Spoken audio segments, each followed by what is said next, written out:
Baraza la Sanaa nchini BASATA wametoa pongezi kwa baadhi ya wasanii pia ambao wamefanikiwa kutuma kazi zao kwa waratibu wa tuzo za Grammy ambazo zitafanyika mwakani 2026 mwezi Februari, kutokana na uthubutu wao wa kutuma kazi zao na kupokelewa kwa ajili ya kuchujwa, kwa ajili ya kuwekwa kwenye vile vipengele kadhaa kutokana na kazi hizo.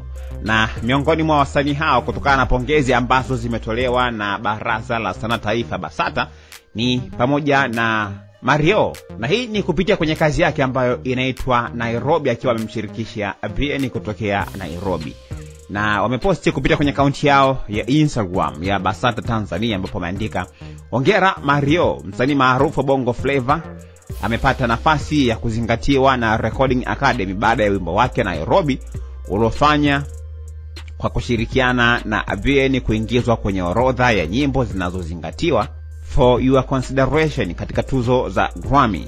Umepeleka Tanzania kwenye ramani ya dunia kupitia ubunifu, nidhamu na ubora wa kazi zako za sanaa. Hii ni ishara kwamba muziki wa Kitanzania unaendelea kung'ara kimataifa.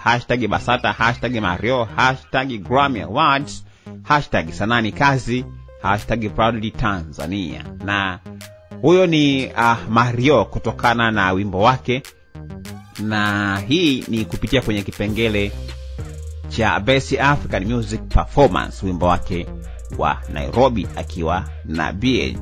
Na baadaye wakaja tena kwenye posti nyingine tena, ambapo hapa walimpongeza Harmonize. Hongera sana Harmonize. BASATA inatoa pongezi za dhati kwa hatua kubwa ya nyimbo zake kukubaliwa kuingia kwenye mchakato wa kuchaguliwa kuwania tuzo za Grammy. Umepeleka Tanzania kwenye ramani ya dunia kupitia ubunifu, nidhamu na ubora wa kazi zako za sanaa.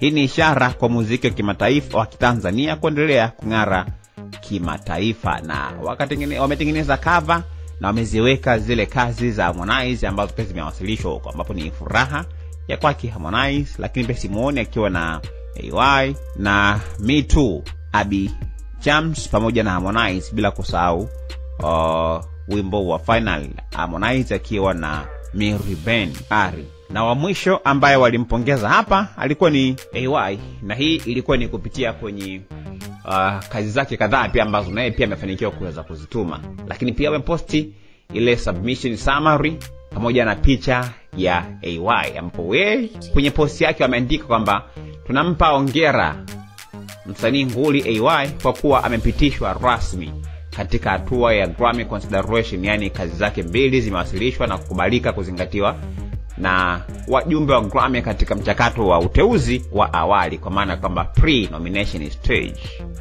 Na hizo ni pongezi tu kutokana na kile ambacho wasanii wamekuwa wakifanya kutokana na kuwasilisha kazi zao kwa upande wa Grammy. Na tunafahamu kwamba hizi ni tuzo kubwa sana duniani, na awamu hii tuzo hizo zikifanyika itakuwa zinafanyika kwa mara ya 68 na zitafanyika California nchini Marekani. Maoni yako na mtazamo wako ni upi? Tuandikie hapo sehemu ya comment. Lakini pia usisahau kusubscribe account yetu ya YouTube ambayo inasomeka Dodoma TV, ili pia upate notification kila story ambayo inawekwa kupitia kwenye account yetu ya YouTube.